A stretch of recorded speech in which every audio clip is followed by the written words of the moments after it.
মানুষ জীবনে তিনটে কাজ অবশ্যই করে থাকে, কিছু দান করে, কিছু গ্রহণ করে, আর কিছু ত্যাগ করে দেয়।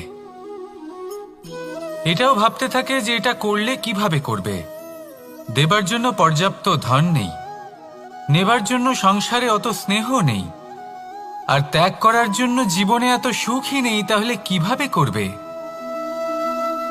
আসলে আমরা বস্তুগত চাহিদা অর্জনে এত ব্যস্ত হয়ে পড়ি যে আমরা বুঝতেই পারি না যে কি নেবার আছে, কি দেবার আছে, আর কি ত্যাগ করার আছে।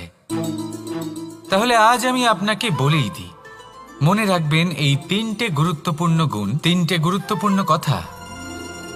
দেবার জন্য আছে দান, নেবার মতো আছে জ্ঞান, আর ত্যাগ করার মতো আছে অহংকার। যখন আপনি দান করতে শিখে যাবেন, জ্ঞান অর্জন করার শক্তি আপনা থেকেই আপনার মধ্যে চলে আসবে। আর যখন এই জ্ঞান আপনার মধ্যে প্রবেশ করবে, অহংকার আপনা থেকেই আপনার থেকে দূরে চলে যাবে। যে ব্যক্তি এই তিনের মধ্যে ভারসাম্য বজায় রাখতে পারে, তার বর্তমান, ভূত, ভবিষ্যৎ, লোক, পরলোক সব কিছু শুধরে যায়। যেই দিন আপনি দান করতে শিখে যাবেন, জ্ঞান আহরণ করতে শিখে যাবেন, অভিমান ত্যাগ করতে শিখে যাবেন, আপনার সর্বশক্তিশালী, সর্বশক্তিমান পরমেশ্বরেরও প্রয়োজন পড়বে না। কারণ তখন ঈশ্বর আপনার মধ্যেই বাস করবেন। তাহলে আসুন আর আমার সাথে ভালোবেসে বলুন, রাধা রাধা। নিয়তি।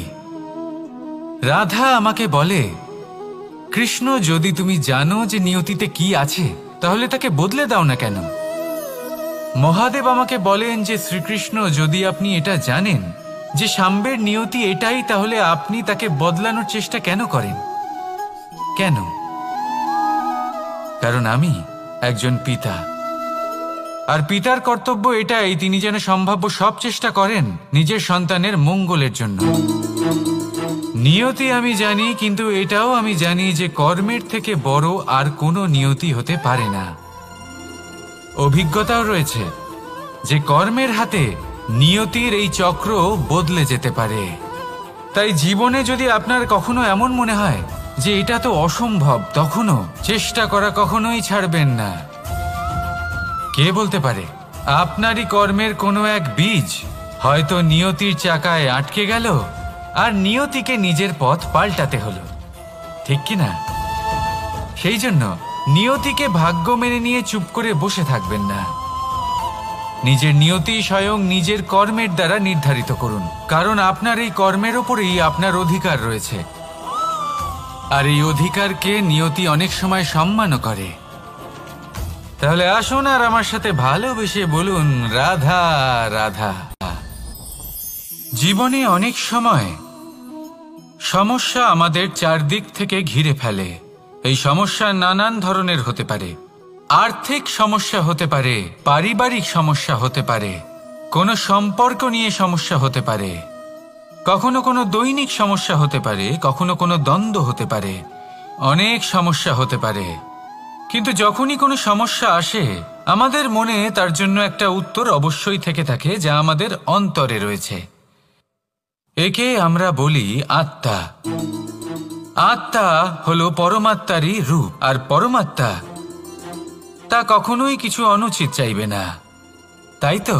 এই আত্মা খুব ভালো করে জানে যে কোনটা উচিত আর কোনটা অনুচিত। যদি আসল বিষয়ের কথা বলি, তাহলে আপনাকে নিজের মনকে বুঝতে হবে, কারণ আত্মা তো পরমাত্মা থেকেই আসে। কিন্তু এই মন মানুষ জন্ম থেকেই প্রাপ্ত করে, যার বিকাশ হয় এই সংসারকে দেখে। যেদিন আপনার এই মন আর আপনার এই আত্মা এই দুই এক হয়ে যাবে, আত্মসাৎ হয়ে যাবে, সেদিন আপনার জীবনে না কোনো সমস্যা থাকবে, না কোনো ঝঞ্ঝাট থাকবে, না কোনো সংকট থাকবে। কারণ আপনার কাছে সেই সমস্ত সমস্যার, সমস্ত বিপদের সমাধান থাকবে, আর তাও আপনারই অন্তরে। তাহলে আসুন আর আমার সাথে ভালোবেসে বলুন, রাধা রাধা। ভক্তি আর শক্তি এই দুইয়ের মধ্যে সম্পর্ক অত্যন্ত সরল। মানুষ ভক্তি করেন যাতে তিনি শক্তি লাভ করতে পারেন, আর শক্তি লাভ করার পরে ভক্তিভাব ভুলে যান আর শক্তির প্রতি আসক্তিতে মত্ত হয়ে যান, আর সেখান থেকেই তার বিনাশ শুরু হয়। কেন? কারণ ভক্তির দ্বারা প্রাপ্ত শক্তি অন্য কারোর হিতের জন্য ব্যবহার করতে হয়, অন্য কারোর মঙ্গল করার জন্য ব্যবহার করতে হয়, কারোর বিনাশের জন্য নয়। এবার যদি আমি আপনাদের একটা উদাহরণ দিয়ে বোঝাই, তাহলে কোদাল দিয়ে আমরা মাটি কোপাতে পারি, একটা গর্ত খুঁড়তে পারি যাতে একটা নতুন বৃক্ষ জন্ম নিতে পারে, একটা বৃক্ষ যা অন্য জীবকে ফল প্রদান করবে, যাত্রীদের ছায়া প্রদান করবে।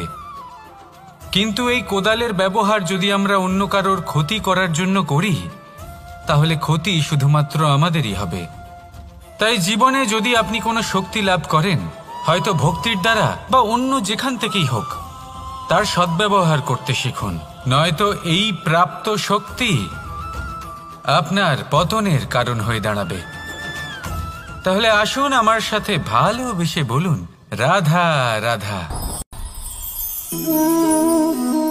শক্তি এক অত্যন্ত বিচিত্র বস্তু, বা বলতে পারেন অনুভূতি। পিতা সবসময় চান যেন তিনি তার শক্তি পুত্রকে সঁপে দিতে পারেন, যাতে সে শক্তিশালী হয়, যাতে তার মঙ্গল হয়।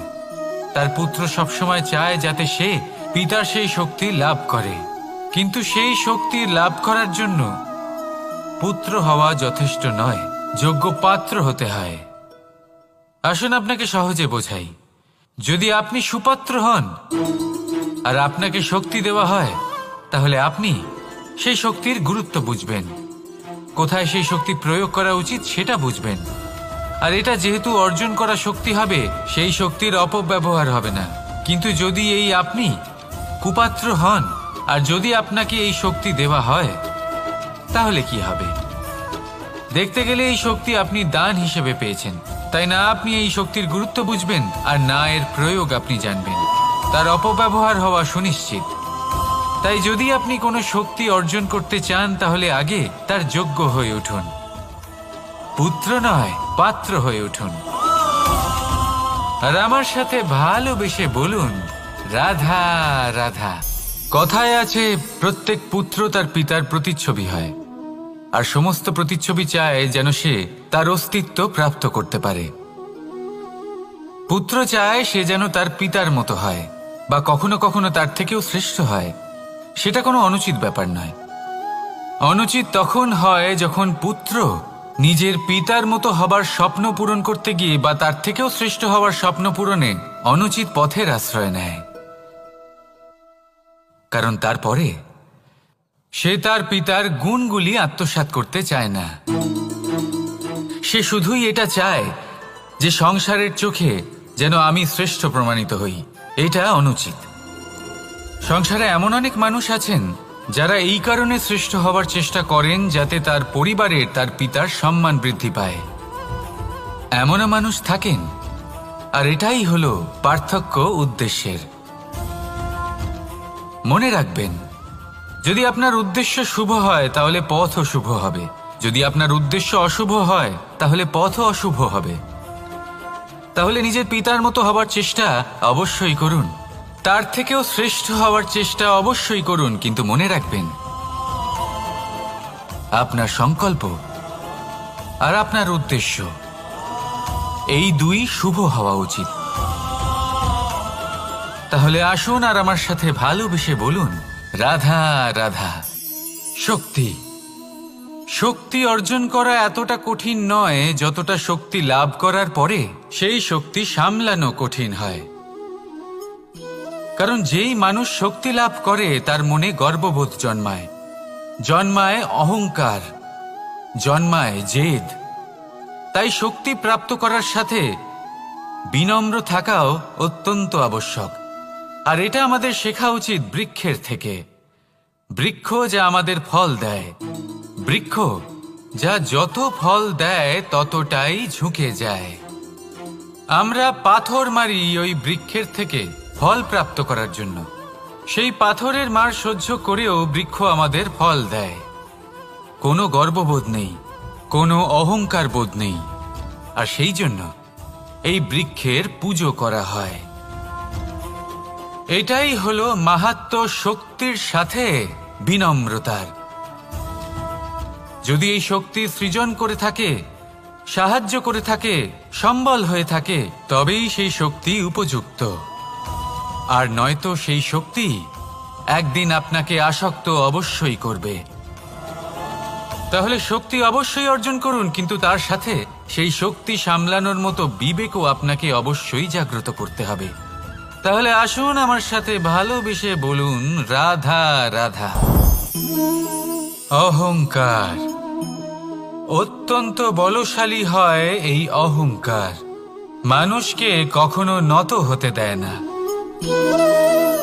অদ্ভুত ব্যাপার, এই অহংকার যা মানুষকে কখনো নত হতে দেয় না, সেটাই তার পতনের কারণও হয়ে দাঁড়ায়। যেখানে মানুষ এটা ভাবতে শুরু করে যে শুধুমাত্র সেই যোগ্য, সেখান থেকেই তার পতনের আরম্ভ। ঠিক কিনা? দেখুন, যদি কোনো মানুষ এটা ভাবে যে আমি সব কিছু করতে পারি, তাহলে তা হলো বিশ্বাস। কিন্তু যদি সে এটা ভাবতে থাকে যে শুধুমাত্র আমি এই কাজ করতে পারি, তাহলে তা হলো সেই ব্যক্তির অহংকার। আর এটা আপনাকে বিনাশের দিকে অবশ্যই নিয়ে যাবে। মনে রাখবেন, যখন আমি আর শুধুমাত্র এই দুই এক হয়ে যায়, সেখান থেকে আপনার পতনের সূত্রপাত হবেই। তাই আপনি কখনোই এই অহংকারের চক্রব্যূহে ফেঁসে যাবেন না। বিশ্বাস রাখুন নিজের ওপর এবং অন্যের ওপরও। আর মনে রাখবেন, বিশ্বাসের মধ্যে বিশ্বের প্রত্যেকটা বস্তু বসবাস করে। তাই এই অহংকারকে ত্যাগ করে ফেলুন আর আত্মবিশ্বাসের ওপর মনোসংযোগ করুন। আর আমার সাথে ভালোবেসে বলুন, রাধা রাধা। মানুষ নিজের জীবনে ঈশ্বরকে খুব মান্য করে, ওনার জন্য কি না করে। ভিন্ন ভিন্ন নামে তাকে স্মরণ করে, তাকে পুজো করে, তার আরাধনা করে। সে জানে যে ঈশ্বর তাকে শক্তি অবশ্যই দেবেন, তাকে সাহায্য অবশ্যই করবেন। কিন্তু যখন প্রশ্ন আসে গুরু এবং ঈশ্বরের, তখন গুরুর মান কখনো কম হওয়া উচিত নয়। কারণ সত্যি বলতে কি, গুরুই হলেন সেই সিঁড়ি যা বেয়ে আপনি ঈশ্বরের কাছে পৌঁছানোর পথ খুঁজে পাবেন। সেই পথ আপনি গুরুর থেকেই পাবেন। গুরু না থাকলে আপনি কখনো ঈশ্বর লাভ করতেই পারবেন না। আর জীবনে অনেক সময় লক্ষ্যের থেকেও অনেক বেশি গুরুত্বপূর্ণ হলো পথ। তাই এই পথের সম্মান করতে শিখুন, অর্থাৎ গুরুকে সম্মান করতে শিখুন। কারণ গুরুই হলেন পরমেশ্বর। তাহলে আসুন আর আমার সাথে ভালোবেসে বলুন, রাধা রাধা। আপনার জীবনে আপনার প্রকৃত বন্ধু আসলে কে? আপনার সব থেকে শ্রেষ্ঠ মিত্র আসলে কে? তিনি যিনি সময় এলে পরে আপনাকে সাহায্য করেন, নাকি তিনি যিনি সময় এলে পরে আপনাকে অর্থ দেন? দেখুন, আমরা হলাম মানুষ, আমাদের জীবনে লেনদেন চলতেই থাকে। এটা আমাদের জীবনের অভিন্ন অংশ। কিন্তু অনেক সময় এমন হয় যে আমরা তাকেই নিজের প্রকৃত বন্ধু বলে মনে করি, যিনি আমাদের একটা বহুমূল্য উপহার দেন। ঠিক কিনা? এবার আপনার জীবনে সেই বহুমূল্য উপহার কোনটা, ওই অমূল্য মিত্র আসলে কে, সেই সিদ্ধান্ত হলো আপনার। কিন্তু যদি আপনি আমাকে জিজ্ঞেস করেন, তাহলে আমার মতে স্বর্ণ, হিরে, মুক্ত, ধন এগুলো বহুমূল্য নয়। বহুমূল্য হলো সঙ্গ, যখন আপনি একা হয়ে যাবেন। সময়, যখন আপনার তাকে প্রয়োজন হবে। সমর্পণ, যখন আপনার বিশ্বাসের প্রয়োজন পড়বে। যে মানুষ আপনার প্রতি এই 3 গুণ প্রদর্শন করেন, যিনি আপনার কঠিন সময়ে আপনাকে অবশ্যই সঙ্গ দেবেন, যখন আপনার প্রয়োজন পড়বে আপনাকে অবশ্যই সময় দেবেন, আপনার প্রতি সম্পূর্ণ সমর্পিত থাকবেন, সেই হলো আপনার আসল মিত্র, সেই হলো আপনার প্রকৃত বন্ধু। কারণ সত্যি বললে, বন্ধুত্বের অর্থই হলো নিজেকে সম্পূর্ণরূপে কারোর কাছে সমর্পণ করে দেওয়া। তাই আপনার সেই বন্ধুর জন্য নিজের প্রাণ উজাড় করে দিন। আর ভালোবেসে বলুন, রাধা রাধা। মানুষ জীবনে 3টে কাজ অবশ্যই করে থাকে, কিছু দান করে, কিছু গ্রহণ করে, আর কিছু ত্যাগ করে দেয়। এটাও ভাবতে থাকে যে এটা করলে কিভাবে করবে। দেবার জন্য পর্যাপ্ত ধন নেই, নেবার জন্য সংসারে অত স্নেহ নেই, আর ত্যাগ করার জন্য জীবনে এত সুখই নেই, তাহলে কিভাবে করবে? আসলে আমরা বস্তুগত চাহিদা অর্জনে এত ব্যস্ত হয়ে পড়ি যে আমরা বুঝতেই পারি না যে কি নেবার আছে, কি দেবার আছে, আর কি ত্যাগ করার আছে। তাহলে আজ আমি আপনাকে বলেই দিই, মনে রাখবেন এই 3টে গুরুত্বপূর্ণ গুণ, 3টে গুরুত্বপূর্ণ কথা। দেবার জন্য আছে দান, নেবার মতো আছে জ্ঞান, আর ত্যাগ করার মতো আছে অহংকার। দৃষ্টি আর দৃষ্টিভঙ্গি, এই সমগ্র লীলা হলো এই দুইয়ের। বিচিত্র হতে পারে, কিন্তু এটাই সত্যি। এবার আপনাকে একটা উদাহরণ দিয়ে বোঝাই। অনেক সময় আপনি কোনো ব্যক্তিকে এটা বলতে শুনবেন যে আমি আমার নিজের উপরে গর্ব করি, আমি নিজেকে নিয়ে গর্ব করি, আমি খুব ভালোভাবে আমার মা বাবার সেবা করি, ওনাদের আমি সবসময় সুখী রাখি, ওনাদের আমি একটা বাড়ি দিয়েছি, সকল সুখ সুবিধা দিয়েছি, ওনাদের জীবনে প্রত্যেক জিনিস দিয়েছি আর দেব যা তাদের প্রয়োজন। এবার আমাকে বলুন যে আপনি কে হন? আপনি হলেন সেই বীজ যা আপনার মাতা পিতা রোপণ করেছেন। আপনার মা বাবাই আপনাকে এই সংসারে জন্ম দিয়েছেন। এবার এইসব কথার কি তাৎপর্য? এই হলো সেই ব্যক্তির দৃষ্টিভঙ্গি। এবার দেখা যাক এই প্রকৃতি আমাদের কি শেখায়। কখনো কোনো গাছকে দেখবেন, যখন সেই গাছে ফল আসে, সে মালিকে এটা বলে না যে দেখো আমি তোমাকে ফল খেতে দিচ্ছি। সেই বৃক্ষ এটা বলে না যে দেখো আমি তোমায় আহার করতে দিচ্ছি, কারণ ও জানে যে এটা হলো সেই মালির পরিশ্রম, এটা হলো তারই কর্মের ফল, আর এটা তারই পাওয়া উচিত। সে বলে যে তোমার জিনিস তোমাকেই অর্পণ করলাম, এ আমার জিনিস নয়। ও জানে সেই মালির গুরুত্ব আসলে কি, এটা হলো তার দৃষ্টিভঙ্গি। সেই জন্য আপনি জীবনে কোন ব্যক্তির মধ্যে, কোন পশু পাখির মধ্যে, কোন প্রাণীর মধ্যে, কোন পরিস্থিতিতে, কোন আবেগের মুহূর্তে কি দেখতে পাচ্ছেন, সেটা আপনার দৃষ্টিভঙ্গির উপরে নির্ভর করছে। তাই নিজের মনে ধনাত্মক ভাব জাগ্রত করুন, শুভ চিন্তা নিয়ে আসুন। এই ভাবনাই সত্য হয়ে সামনে আসবে। এই দৃষ্টিভঙ্গি এমন হয়ে যাবে যে আপনার জীবনে সবকিছুই শুভ হবে। তাহলে আসুন আর আমার সাথে ভালোবেসে বলুন, রাধা রাধা। কখনো কখনো মানুষ মনে করেন যে সে নিজেই সব থেকে বেশি শক্তিশালী, তিনি হলেন জ্ঞানী। দেখুন, এটা ভালো ব্যাপার যে আপনার মধ্যে শক্তি আছে, জ্ঞান আছে, আর এটা শুধু আপনার জন্য নয়, এই সমস্ত সমাজের জন্য, দেশের জন্য, সমগ্র পৃথিবীর জন্য অত্যন্ত আবশ্যক। কিন্তু এই কথাটাও বোঝা অত্যন্ত আবশ্যক যে এই জ্ঞান যেন কখনো অহংকার না হয়ে ওঠে। যখন মানুষের মধ্যে জ্ঞান থাকে তখন সে রাম হয়ে ওঠে। রাম, যিনি সমুদ্রের বুকে সেতু বানিয়েছিলেন, বানর সেনার দ্বারা রাক্ষস রাজকে পরাজিত করেছিলেন, আর চিরকালের জন্য সবার কাছে আদর্শ হয়ে উঠেছিলেন। আর যদি মানুষের মনে অহংকার জন্মায়, তাহলে সে রাবণ হয়ে ওঠে। দেশে বিদেশে যতই খ্যাতি থাকুক না কেন, সে রাক্ষস হয়ে ওঠে, নিজের সাথে সাথে সমস্ত কুলের বিনাশ করে বসে। এবার জ্ঞান নাকি অহংকার, আপনার কি চাই সেই সিদ্ধান্ত আপনার, আর আপনার এই সিদ্ধান্তই নিশ্চিত করবে যে আপনার কর্ম কি হবে, আর আপনার এই কর্মই নিশ্চিত করে দেবে আপনার প্রারব্ধ কি হবে। তাহলে শুভ কর্ম করুন আর আমার সাথে ভালোবেসে বলুন, রাধা রাধা। আপনি কখনো পাখিদের দেখেছেন? যেভাবে মানুষ তার সন্তানকে জন্ম দেয়, পাখিরাও সন্তানদের জন্ম দেয়। আর যেই তার সন্তান এই সংসারে প্রবেশ করে, সেই পাখি তাকে আগলে রাখে, তার যত্ন করে, ওর জন্য বাসা বানায়, ওর জন্য দূর কোথাও থেকে খাবার নিয়ে আসে, নিজের ঠোঁট দিয়ে ওর মুখে খাবার খাইয়ে দেয়, সবকিছু করে। কিন্তু একটা কাজ পাখি করে, কিন্তু মানুষ কখনোই করে না। যখন পাখি মনে করে যে তার সন্তান বড় হয়ে গেছে, ওকে এবার ওরা শিখতে হবে নিজেকেই আত্মরক্ষা শিখতে হবে, নিজের খাবার নিজেই খুঁজে আনতে হবে, তো সেই পাখি তার সন্তানকে বাসা থেকে বের করে দেয়।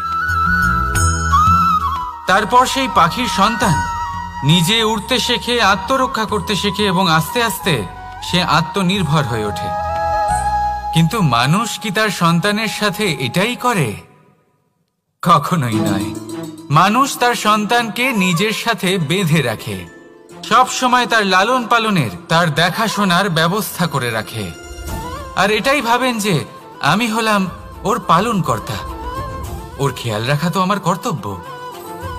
কিন্তু না, এই কাজ করতে করতে উনি আস্তে আস্তে নিজেরই সন্তানের শত্রু হয়ে ওঠেন, তার বিকাশের শত্রু হয়ে ওঠেন। তাই যখন সন্তান বড় হবে তখন অবশ্যই ভালোবাসুন, কিন্তু পাখির মতো কঠোর হওয়াও প্রয়োজনীয়, তবেই তার বিকাশ হবে। ওকে নিজের কষ্ট নিজেকেই সহ্য করতে দিন, শিখতে দিন জীবনের অনুভূতি কেমন, তবেই তার বিকাশ হবে। নয়তো সেই সন্তান আজীবন আপনার জন্য বোঝা হয়ে থাকবে, আর আপনি তার বিকাশের পথে আজীবন বাধা হয়ে থাকবেন। আর আমার মনে হয় না আপনি সেটা চাইবেন, তাই তো? আসুন আমার সাথে ভালোবেসে বলুন রাধা রাধা। জীবনে শিখরে পৌঁছানোর জন্য মানুষের কি প্রয়োজন হয়ে থাকে? সিঁড়ির। কিন্তু তাও প্রত্যেক মানুষ, প্রত্যেক ব্যক্তি শিখরে পৌঁছতে পারেন না। এর কারণ কি? কারণ একটা হতে পারে যে মানুষ কল্পনা করতে থাকেন কিন্তু সিঁড়ি খুঁজে পান না। কিছু মানুষ খুঁজে নেন কিন্তু তা পেয়ে এতটাই প্রসন্ন হয়ে যান যে তারপর আর কোনো কর্মই করেন না। খুব সোজা ব্যাপার। অনেক মানুষ সিঁড়ি খুঁজে পান না, আর যদি পেয়েও যান তাও যতক্ষণ না তাতে চড়ছেন সেই শিখরে পৌঁছবেন কি করে? যতক্ষণ না আপনি পরিশ্রম করছেন, যতক্ষণ না সেই সিঁড়িতে আপনি চড়ছেন, যতক্ষণ না ক্লান্ত হচ্ছেন, আপনার পায়ে হাঁটুতে ব্যথা না হচ্ছে, ততক্ষণ এই শিখরে পৌঁছানোর সৌভাগ্য লাভ করতে পারবেন না। তাহলে কল্পনার সাথে কর্ম করুন, পরিকল্পনার সাথে পরিশ্রম করুন, সব কিছু পাবেন। আসুন আমার সাথে ভালোবেসে বলুন রাধা রাধা। সুখ আর অভিজ্ঞতা, এই দুই জীবনে একসাথে কখনোই আসে না। মনে রাখবেন, যেখানে সুখ থাকে সেখানে অভিজ্ঞতা থাকে না, আর যখন এই সুখ আমাদের জীবন থেকে দূরে চলে যায় তখন আমাদের জীবনে আসে এই অভিজ্ঞতা। পরমাত্মা, প্রকৃতি, নিয়তি এই অভিজ্ঞতাকে আমাদের জীবনে পাঠান যাতে আমরা একটা অত্যন্ত গুরুত্বপূর্ণ শিক্ষা, একটা জ্ঞান প্রাপ্ত করতে পারি। এই অভিজ্ঞতা আমাদের শেখায় যে অতীতে এমন কি হয়েছিল যা আমাদের করা উচিত হয়নি। আমাদের শেখায় ভবিষ্যতে এমন কি আছে যা আমাদের করা উচিত আর কি করা উচিত নয়। দেখতে গেলে এই অভিজ্ঞতা আমাদের সেই শিক্ষা দেয় যার জন্য আমরা সুখের দিকে উচিতভাবে অগ্রসর হতে পারি। সেই জন্য জীবনে যখনই দুঃখ আসবে, দুঃখের এই সময় আসবে, তখন হতাশ হবেন না। বোঝার চেষ্টা করুন এই পরিস্থিতি কেন এসেছে, কি শিক্ষা দিতে এসেছে। যদি আপনি সেই জ্ঞান লাভ করেন, সুখের পথে অগ্রসর হন, তাও উচিত রূপে, তাহলে এই অভিজ্ঞতার উদ্দেশ্য পূরণ হয়ে যায়। তাহলে আসুন আর আমার সাথে ভালোবেসে বলুন রাধা রাধা। প্রতিশোধ অথবা কাউকে দুঃখ দেওয়ার ভাবনা, যদি এটা আপনার মনে থাকে তাহলে আপনি নিজের মনেই যন্ত্রণার একটা বিশাল বৃক্ষ রোপণ করছেন, এটা মনে রাখবেন। কারণ কাউকে দুঃখ দেবার এই ভাবনা, এটা হলো সেই বীজ যা আপনার মনেই পতিত হবে, আপনার মনেই অঙ্কুরিত হবে, আর আপনার মনেই একটা বিশাল বৃক্ষরূপে বেড়ে উঠবে। জীবন আপনার, কর্ম আপনার, কাউকে দুঃখ দেবার ভাবনা আপনার ছিল, এই বৃক্ষ হলো আপনার, তাই এর ফলও আপনিই পাবেন, যা গ্রহণও আপনাকেই করতে হবে। মনে রাখবেন, যে মানুষ এটা ভাবে যে আমি ওকে দুঃখ দেব, ওকে কষ্ট দিতে চাই আমি, সেই মানুষই দুঃখ আর কষ্ট পেয়ে থাকে। যদি সেই জায়গায় আপনি এটা ভাবেন যে আমি কাউকে সুখী করে তুলতে চাই, কাউকে সুখ প্রদান করতে চাই, তাহলে তারও বীজ আপনার মনেই রোপণ হবে, বৃক্ষে পরিণত হবে, যার ফলও আপনিই পাবেন। এখানে বিষয়টা হলো শুধু মানসিকতার চিন্তা, যা সত্য হয়ে আপনার সামনে আসে। তাহলে এই মানসিকতা শুভ করুন, সবার জন্য মঙ্গল কামনা করুন। অন্যের মনে আপনার জন্য ভালো চিন্তা থাকুক বা না থাকুক, আপনি সবার জন্য শুভ চিন্তা করে কর্ম করতে থাকুন, তাহলে আপনার সাথেও ভালোই হবে। তাহলে আসুন আর আমার সাথে ভালোবেসে বলুন, রাধা রাধা। আমরা সকলে চাই আমাদের জীবনে সাফল্য আসুক। আমরা চাই যে এই সংসারে আমাদের খ্যাতি ছড়িয়ে পড়ুক। আমরা চাই যেন আমরা আলোচিত হই, কিন্তু শুধু চাইলেই কি যায় আসে? যদি এই সংসারে আলোচিত হতে হয়, তাহলে পরিচিত হতে হবে পরিশ্রমের দ্বারা। যতক্ষণ না আপনারা পরিশ্রমের সাথে পরিচিত হবেন, সাফল্যের সাথে পরিচিত হবেন না। সংঘর্ষ করতে হবে প্রতিদিন, প্রতি বছর। জীবনের সব পরিস্থিতিতেই হয়তো নতুন নতুন বাধা আসবে, নতুন নতুন বিঘ্ন ঘটবে, কিন্তু এটা আবশ্যক নয় যে সমস্ত বিঘ্ন বিনাশের জন্য আসবে। কিছু বিঘ্ন আপনার পথ প্রশস্ত করার জন্য আসবে, আপনার পথ পরিষ্কার করার জন্য আসবে। যদি আপনাকে উদাহরণ দিই, যখন বন্যা আসে, বাড়ি ঘর ভেসে যায়, তখন আমরা হতাশ হয়ে পড়ি, আমরা দুঃখী হয়ে পড়ি। কিন্তু সেই বন্যাই আমাদের সেই ধরিত্রীকে এত উর্বর করে তোলে যে সেই উর্বর অংশ কাজে লাগিয়ে আমরা সেরকম আরো 10টা বাড়ি বানাতে পারি। তাহলে ধন্যাত্মক থাকুন আর যে কোনো সংঘর্ষের জন্য প্রস্তুত থাকুন। জীবনে অনেক দূর যেতে পারবেন। তাহলে আসুন আমার সাথে ভালোবেসে বলুন, রাধা রাধা। জীবনে কখনো কখনো আমরা সেই পরিস্থিতিতে ফেসে যাই যখন আমাদের মনে হয় যে আমাদের নতুন কিছু একটা করতে হবে, কিন্তু আমরা করতে পারি না, কারণ কোথাও না কোথাও আমরা রীতির দ্বারা আবদ্ধ, আর আমরা সেই রীতি ভাঙতে চাই না। কেবল একটাই প্রশ্ন আসে মনে, আশেপাশের মানুষ কি বলবে, আশেপাশের মানুষ কি ভাববে। আপনাকে একটা প্রশ্ন করি, কারা এই মানুষজন? আপনার জন্মের সময় এই মানুষজন কোথায় ছিলেন? যখন আপনি কোনো সমস্যায় পড়েন, তখন এই মানুষজন কোথায় থাকেন? এগিয়ে এসে কি আপনাকে সাহায্য করেন, নাকি সেই সমস্যার সমাধান আপনি নিজেই করেন? এইসব মানুষজনের চিন্তা ত্যাগ করুন যদি আপনি জীবনে বাঁচতে চান। ভেবে দেখুন জীবনে কি কি শুভ আছে আর কি কি শুভ করতে পারেন। যদি তা স্রোতের বিপরীতে হয়, তাহলে সংঘর্ষ করুন, কিন্তু এইসব মানুষজনের কথা ভাববেন না।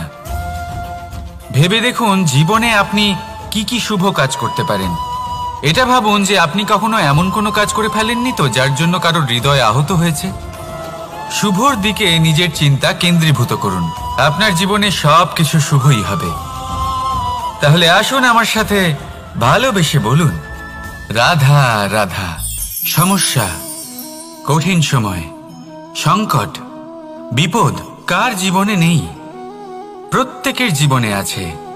কিন্তু আমাকে একটা কথা বলুন, যদি নৌকায় ঢেউকে ভয় পেতে শুরু করে, তাহলে সাগর পার করবে কে?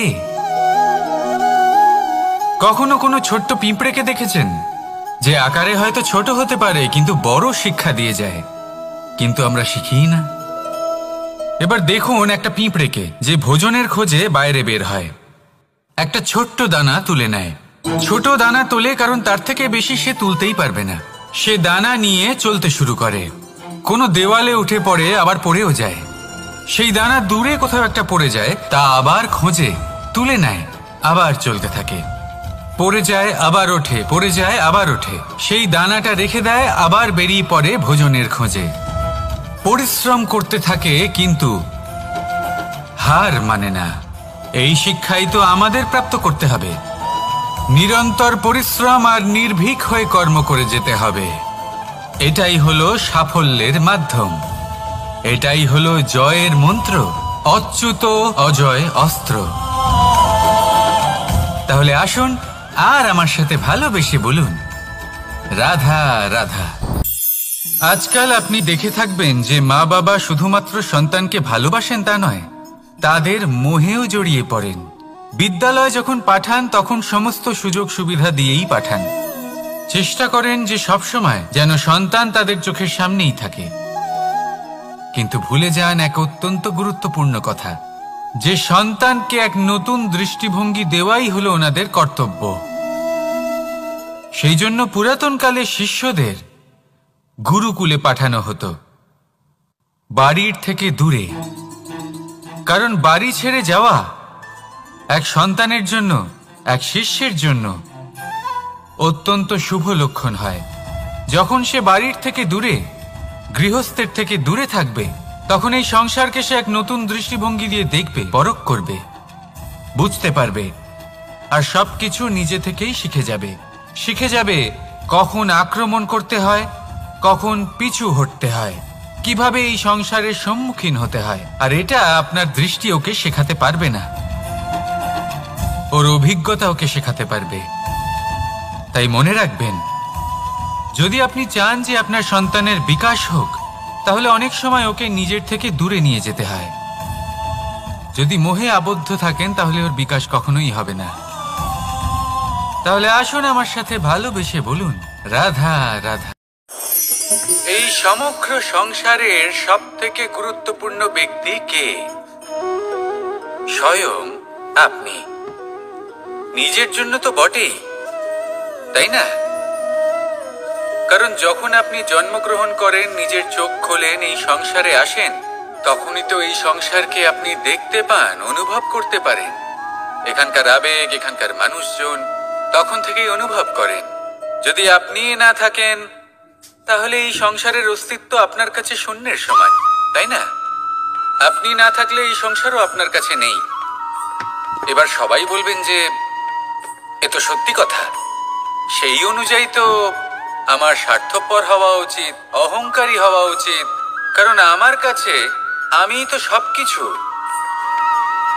দৃষ্টিভঙ্গি পাল্টে দেখুন, আপনার কাছে সব থেকে বেশি গুরুত্বপূর্ণ ব্যক্তি কে? আপনি নিজেই। সেই মানুষটি কেমন হওয়া উচিত একটু ভেবে দেখুন। সবসময় সকলকে সাহায্য করুন, একসাথে মিলে পরিশ্রম করুন, সাহায্য করুন অন্যদেরকে, এটা অতি আবশ্যক। এবং তার থেকেও বেশি গুরুত্বপূর্ণ হলো এটাই যে আপনার মনে যেন কখনো এই বিষয়ে ভয় না থাকে যে আমি আমার প্রিয়জনদের, আমার কাছের মানুষগুলিকে হারিয়ে ফেলব। এই ভয় কখনোই মনের মধ্যে থাকা উচিত নয়।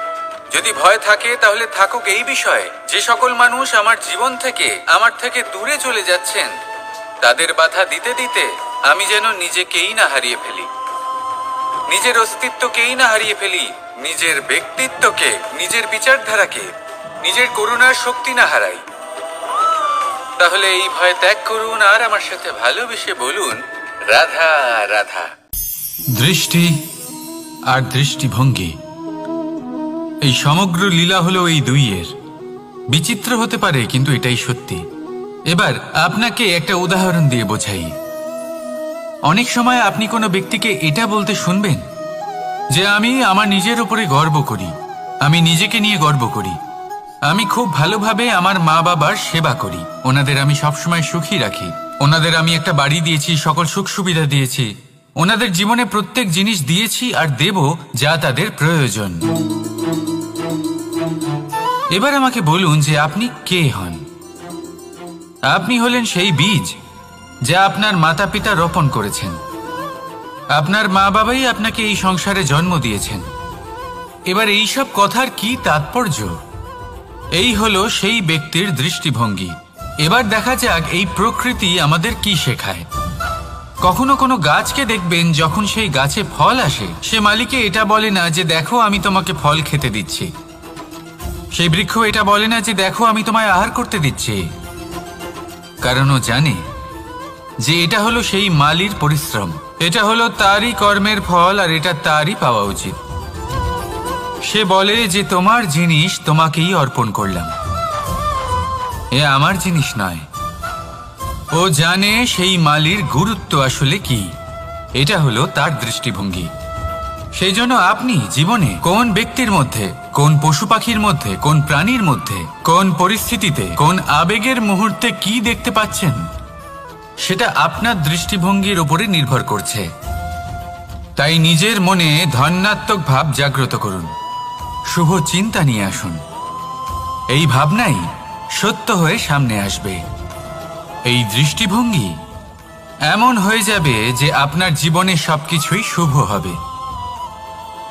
তাহলে আসুন আর আমার সাথে ভালোবেসে বলুন, রাধা রাধা।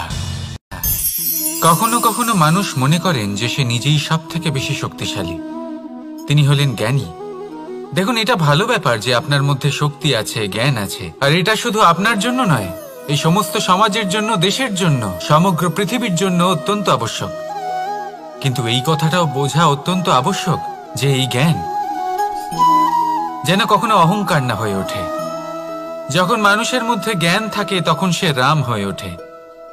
রাম, যিনি সমুদ্রের বুকে সেতু বানিয়েছিলেন, বানর সেনার দ্বারা রাক্ষস রাজকে পরাজিত করেছিলেন, আর চিরকালের জন্য সবার কাছে আদর্শ হয়ে উঠেছিলেন। আর যদি মানুষের মনে অহংকার জন্মায় তাহলে সে রাবণ হয়ে ওঠে। দেশে বিদেশে যতই খ্যাতি থাকুক না কেন সে রাক্ষস হয়ে ওঠে, নিজের সাথে সাথে সমস্ত কুলের বিনাশ করে বসে। এবার জ্ঞান নাকি অহংকার, আপনার কি চাই সেই সিদ্ধান্ত আপনার, আর আপনার এই সিদ্ধান্তই নিশ্চিত করবে যে আপনার কর্ম কি হবে, আর আপনার এই কর্মই নিশ্চিত করে দেবে আপনার প্রারব্ধ কি হবে। তাহলে শুভ কর্ম করুন আর আমার সাথে ভালোবেসে বলুন, রাধা রাধা। আপনি কখনো পাখিদের দেখেছেন? যেভাবে মানুষ তার সন্তানকে জন্ম দেয়, পাখিরাও সন্তানদের জন্ম দেয়। আর যেই তার সন্তান এই সংসারে প্রবেশ করে, সেই পাখি তাকে আগলে রাখে, তার যত্ন করে, ওর জন্য বাসা বানায়, ওর জন্য দূর কোথাও থেকে খাবার নিয়ে আসে, নিজের ঠোঁট দিয়ে ওর মুখে খাবার খাইয়ে দেয়, সবকিছু করে। কিন্তু একটা কাজ পাখি করে কিন্তু মানুষ কখনোই করে না। যখন পাখি মনে করে যে তার সন্তান বড় হয়ে গেছে, ওকে এবার ওরা শিখতে হবে, নিজেকেই আত্মরক্ষা শিখতে হবে, নিজের খাবার নিজেই খুঁজে আনতে হবে, তো সেই পাখি তার সন্তানকে বাসা থেকে বের করে দেয়। তারপর সেই পাখির সন্তান নিজে উড়তে শেখে, আত্মরক্ষা করতে শেখে এবং আস্তে আস্তে সে আত্মনির্ভর হয়ে ওঠে। কিন্তু মানুষ কি তার সন্তানের সাথে এটাই করে? কখনোই নয়।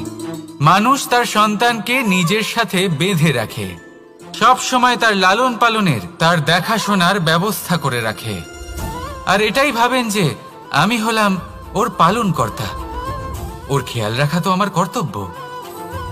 কিন্তু না, এই কাজ করতে করতে উনি আস্তে আস্তে নিজেরই সন্তানের শত্রু হয়ে ওঠেন, তার বিকাশের শত্রু হয়ে ওঠেন। তাই যখন সন্তান বড় হবে তখন অবশ্যই ভালোবাসুন, কিন্তু পাখির মতো কঠোর হওয়া প্রয়োজনীয়, তবেই তার বিকাশ হবে। ওকে নিজের কষ্ট নিজেকেই সহ্য করতে দিন, শিখতে দিন জীবনের অনুভূতি কেমন, তবেই তার বিকাশ হবে। নয়তো সেই সন্তান আজীবন আপনার জন্য বোঝা হয়ে থাকবে, আর আপনি তার বিকাশের পথে আজীবন বাধা হয়ে থাকবেন। আর আমার মনে হয় না আপনি সেটা চাইবেন, তাই তো? আসুন আমার সাথে ভালোবেসে বলুন, রাধা রাধা। জীবনে শিখরে পৌঁছানোর জন্য মানুষের কি প্রয়োজন হয়ে থাকে? সিঁড়ির। কিন্তু তাও প্রত্যেক মানুষ, প্রত্যেক ব্যক্তি শিখরে পৌঁছতে পারেন না। এর কারণ কি? কারণ একটা হতে পারে যে মানুষ কল্পনা করতে থাকেন কিন্তু সিঁড়ি খুঁজে পান না। কিছু মানুষ খুঁজে নেন কিন্তু তা পেয়ে এতটাই প্রসন্ন হয়ে যান যে তারপর আর কোনো কর্মই করেন না। খুব সোজা ব্যাপার। অনেক মানুষ সিঁড়ি খুঁজে পান না, আর যদি পেয়েও যান তাও যতক্ষণ না তাতে চড়ছেন সেই শিখরে পৌঁছবেন কি করে? যতক্ষণ না আপনি পরিশ্রম করছেন, যতক্ষণ না সেই সিঁড়িতে আপনি চড়ছেন, যতক্ষণ না ক্লান্ত হচ্ছেন, আপনার পায়ে হাঁটুতে ব্যথা না হচ্ছে, ততক্ষণ এই শিখরে পৌঁছানোর সৌভাগ্য লাভ করতে পারবেন না। তাহলে কল্পনার সাথে কর্ম করুন, পরিকল্পনার সাথে পরিশ্রম করুন, সব কিছু পাবেন। আসুন আমার সাথে ভালোবেসে বলুন, রাধা রাধা।